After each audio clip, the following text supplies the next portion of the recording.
3-5 के भ्रष्टाचार के पैच में उलझ गई जनपद पंचायत गुन्नौर। प्रस्तावित हुआ था 3 दुकानों का निर्माण। भ्रष्टाचार में लिप्त जिम्मेदार ने बना दी अवैध रूप से 5 दुकान। 3,60,000 से निर्मित दुकानों का ना कोई नापजोक, ना कोई मूल्यांकन, ना रखी गई निर्माण से लेकर आवंटन प्रक्रिया में सार्वजनिक पारदर्शिता।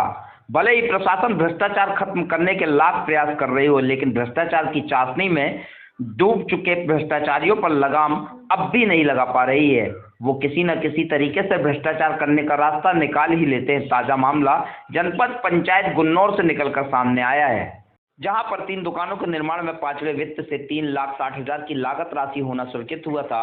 दुकानों का निर्माण तो शुरू तो हुआ, लेकिन दुकान निर्माण में भ्रष्टाचार इस कदर हावी हुआ, 3 दुकानों की जगह पर ही 5 अवैध दुकानों का निर्माण करवा दिया गया। निर्माण में ना कोई नापजोक, ना कोई मूल्यांकन, ना कोई गुणवत्ता, बल्कि अवैध रूप से 5 दुकानें बना डाली। लेकिन जिम्मेदार की मिलीभगत से दलालों के माध्यम से दुकानों के निर्माण से आवंटन की प्रक्रिया में भ्रष्टाचार जरूर जमकर सामने आया है। इस संबंध में दुकानदारों का कहना है कि हम वर्षों से इस जगह से दुकान संचालन कर रहे हैं। दुकान शासन की है तो आवंटन में पारदर्शिता से कार्य होना चाहिए। वहीं जनपद पंचायत गुन्नौर के लिपिक हीरा सिंह और जनपद गुन्नौर के निर्माण समिति के अध्यक्ष राम शिरोमणि मिश्रा द्वारा पूरे मामले में गोलमोल जवाब देते नजर आए। तो वहीं जनपद गुन्नौर के सीईओ अशोक चतुर्वेदी से बात की गई तो पूर्व का मामले की बात कहकर पूरे मामले से पल्ला झाड़ते नजर आए। वैसे भी गुन्नौर जनपद के जिम्मेदार द्वारा 3-5 करके भ्रष्टाचार करने में माहिर हो चुके हैं।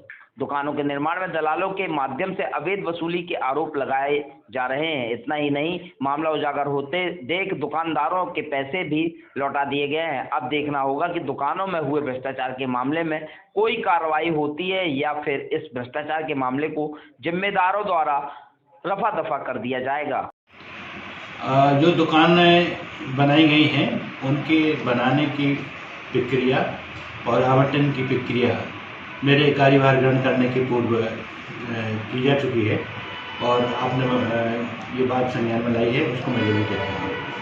सर, देखा जा रहा है अतिक्रमण भी देखा जा रहा है और आवंटन आदेश भी पूर्व सीओ जारी कर गए थे।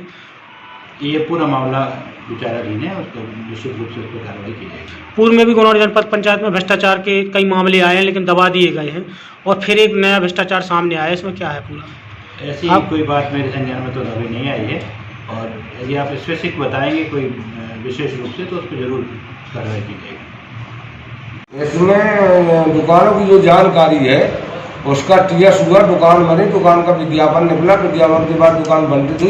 एक आध दुकान मैंने जो बची है उसके लिए यह था कि जो आदमी लिए उनको देना है। अच्छा, अब उसने हीरा बाबू 15 साल से किसी का जेल का पैसा लिए हुए, तो उसने उसको नहीं मिली तो उसने उस दुकान को तोड़वा दिया। अच्छा, निर्माण एजेंसी कौन थी, किन के द्वारा बनवाई? निर्माण एजेंसी ओपेंट्री होता है इसमें। हाँ। तो और कितनी लागत की दुकानें बनाई गई थी? ये तो मालूम नहीं, एस्टीमेट का आधार से पता आवंटन 7 लाख रुपया आवंटन हुआ है क्या दुकानों? हाँ, सब है उसमें। मगर ओपेंट्री का कहना दुकानें निर्माणाधीन है, अभी हमारे द्वारा सुपुर्द नहीं की गई जनपद के माध्यम। ओपेंट्री सपोर्ट नहीं करता, सीओ करता है, तो ओपेंट्री सपोर्ट नहीं करता। जब दुकानें निर्माणाधीन है तो ऐसे में निर्माणाधीन कहाँ है दुकान? निर्माणाधीन कहाँ है? ओपेंट्री का कहना है। ओपेंट्री के कहने में क्या हुआ? ओपेंट्री के कहने में क्या हुआ? निर्माणाधीन होती तो काहे के दुकान बन? सुपुर्दी नाम किसके माध्यम से दिया गया? वो ग्राम सभा के समान सभा के बैठक में दिया गया। क्या निर्णय पारित हुआ था? निर्णय पारित हुआ कि दुकान बनाई गई, बना के बंटित कर दिया। कुल कितने आवेदन आए थे आवंटन के लिए? ये बाबू को पता होगा कितने हैं। क्या नाम है, किस पद पे है? हाँ, ये सब बाबू जानते हैं, हम लोगों को पता नहीं। आप क्या आपका नाम? मेरा नाम है राम शिरोमणि मिश्रा, निर्माण समिति अध्यक्ष, जनपद गुन्नौर। क्या है पूरा सामान हमारा पहले से डला था, 3 महीने के बाद उसी बाहर डला था। अब दुकान मिली तो फिर दुकान टूटी, फिर दुकान टूटने के बाद फिर से दुकान बनी, तो हम लोगों की दुकानदारी जो की तो वैसे ही है। आप लोगों को दुकानें सुपुर्द न करके और अतिक्रमण हटाने के लिए बोला जा रहा है, इसमें क्या है आपकी मंशा? प्रशासन किस तरह से बिहेव कर रहा है आपके साथ? गलत कर रहा है हमारे साथ। 25-30 साल हो गए दुकान रखे हम लोगों की यहाँ, तो कम से कम हम लोगों से एक बार भी तो पूछा जाए कि आपको दुकान चाहिए कि नहीं चाहिए। तो सरकारी दुकान सबको मिल रही है, तो क्या हम लोगों को नहीं मिल सकती है? जब हमको 25-30 साल यहाँ हो गया, सबको जानकारी है, यहाँ 30 साल उनको दुकान रखे हो गया, डब्बा मैंने रखा, अब डब्बा के बाद दुकान बन गई है। तो छोटी मिले चाहे बड़ी मिले, जय तो बोल नहीं रहे कि नहीं हम लोगों को बड़ी चाहिए, भाई इतनी दुकान तो मिल जाए जिसमें हमारी रोजी रोटी चल सके। क्या नाम है आपका? धीरन पांडे।